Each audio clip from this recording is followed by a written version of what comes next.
i7 ગુજરાતનો અવાજ। નમસ્કાર દર્શક મિત્રો, i7 ન્યૂઝ ગુજરાતીની સાથે હું છું આપની સાથે પાયલ બામભણિયા। તો જોઈએ આજના મહત્વના સમાચાર। ચૈતર વસાવામાં સમર્થનમાં સંજીલી આદિવાસી પરિવાર દ્વારા યોજાયેલી રેલીમાં મોટી સંખ્યામાં લોકો જોડાયા। મળતી માહિતી મુજબ રાષ્ટ્રીય આદિવાસી સમાજ અને સર્વ સમાજની નેજા હેઠળ સંજીલી તાલુકામાં આદિવાસી સમાજના સામાજિક આગેવાન અને ધારાસભ્ય માનનીય ચૈતરભાઈ વસાવા અને પરિવાર સાથેના અન્ય માણસોને નર્મદા જિલ્લા સેશન્સ કોર્ટના જજમેન્ટ મુજબ 7 વર્ષની સજા જાહેર કરી જેલમાં પૂરવામાં આવેલ હોય।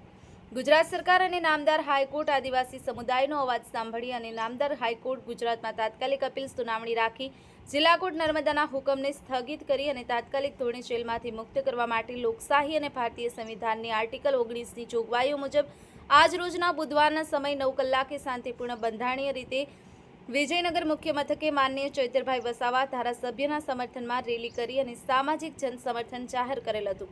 આ રેલીમાં સર્વે આગેવાનો પૈકી રાષ્ટ્રીય સંયોજક રાષ્ટ્રીય આદિવાસી સમાજ, નવી સામાજિક આગેવાન અને રાજકીય આગેવાન અલ્પેશભાઈ ચારેલ, સંજેલી તાલુકાના પ્રમુખ સામાજિક આગેવાન અમરસિંહભાઈ બારિયા, રાજુભાઈ વડવાઈ તથા પ્રભાતસિંહ રાવત, રાજુભાઈ બારિયા, જુદા જુદા ગામના તાલુકાના સદસ્યો, સામાજિક આગેવાનો, બુદ્ધિજીવીઓ, સામાજિક મહિલાઓ, સામાજિક યુવાનો વગેરે મોટી સંખ્યામાં રેલીમાં ઉપસ્થિત રહી માનનીય ચૈતરભાઈ વસાવા ધારાસભ્યની સામાજિક સમર્થન જાહેર કરેલ હતું।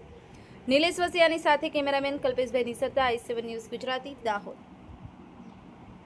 અમે સૌ સંજેલી મુકામે આપણા આદિવાસી સમાજના નેતા અને ધારાસભ્ય શ્રી ચૈતરભાઈ વસાવાના સમર્થનમાં આજે સપોર્ટ માર્ચનું આયોજન કરેલું હતું। તેમાં તમામ આદિવાસી ભાઈઓ જે સૌ ઉપસ્થિત રહ્યા છે એ લોકોનો ખૂબ ખૂબ આભાર। અને આજે અમે સૌ આ મંચ પરથી બધાને સરકારને એ કહેવા માંગીએ છીએ કે જ્યાં સુધી આદિવાસીઓના અત્યાચાર બંધ નહીં થાય ત્યાં સુધી અમે આ સપોર્ટ માર્ચ અને આંદોલનો ચાલુ રાખશું। જય હિન્દ, જય ભારત। સંજેલી મુકામે જે ડેડિયાપાડાના ધારાસભ્ય એવા ચેતરભાઈના સમર્થનમાં જે સપોર્ટ માર્ચ રેલીનું આયોજન કર્યું છે તેમાં સૌ ગ્રામજનો, આગેવાનો અને આદિવાસી સમાજના આગેવાનોએ ભાગ લીધો છે અને ચેતર સાહેબને ખરેખર સાચો ન્યાય મળે એવી આશા રાખીએ છીએ। એમની સાથે સાથે જે 18 વર્ષનું બાળક છે એનો ખરેખર શું ગુનો છે? આજે સરકારને અમે કહેવા માંગીએ છીએ કે સરકાર તારા ખજાને ન્યાયની શું ખોટ રે પડી, 18 વર્ષના બાળકને સજા રે પડી। અમારા આદિવાસી સમાજની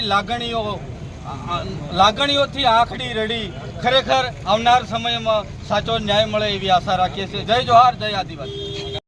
જય જોહાર, જય આદિવાસી। આજ રોજ સંજેલી મુકામે આદિવાસી સમાજ સંજેલી તાલુકા દ્વારા અમે ચૈતરભાઈના સમર્થનમાં એક રેલીનું આયોજન કર્યું છે।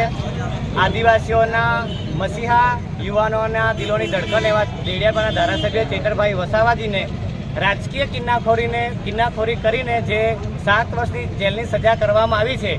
નામદાર કોર્ટનું અમે કોઈપણ ચુકાદાઓનું માન સન્માન કરીએ છીએ, પણ આ ચુકાદા સાથે અમે સમર્થન કરતા નથી।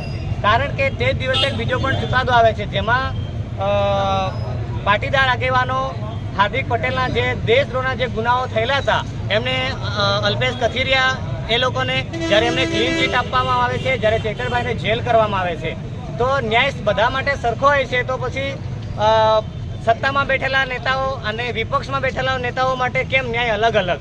શું સરકાર પાસે, ચાલુ સરકાર પાસે એવું વોશિંગ મશીન છે કે જેની પાસે એમના ખોળામાં જઈને બેસે તો એમના મશીનમાં એમના દાગ ધોવાઈ જાય છે, જ્યારે વિપક્ષમાં બેઠેલા નેતા હોય છે એમને બહુ બધું સહન કરવું પડતું હોય છે?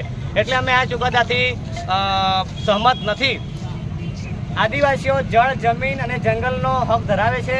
ભારતના બંધારણની અંદર 1905ની અંદર જે હક આપવામાં આવ્યા છે અને એ જંગલની જમીન પર ખેતી કરતા ખેડૂતોને જો ચૈતરભાઈ સહાય કરવા માટે ગયા હોય તો એમાં શું ખોટું છે? જ્યારે પણ આદિવાસીઓના હક અને અધિકારની વાત આવે છે ત્યારે સરકાર નક્સલવાદી જેવું અમને ઉપનામ આપી દે છે। એટલે અમારા આદિવાસી સમાજમાં બહુ મોટો બધો રોષ છે સરકાર પ્રત્યે। જ્યાં ચુકાદો આવ્યો છે એને અમે સમર્થન કરતા નથી અને ઉપલી અદાલત કોઈ સારો ચુકાદો આપે એવી અમે આશા અપેક્ષા રાખીએ છીએ। જય જોહાર।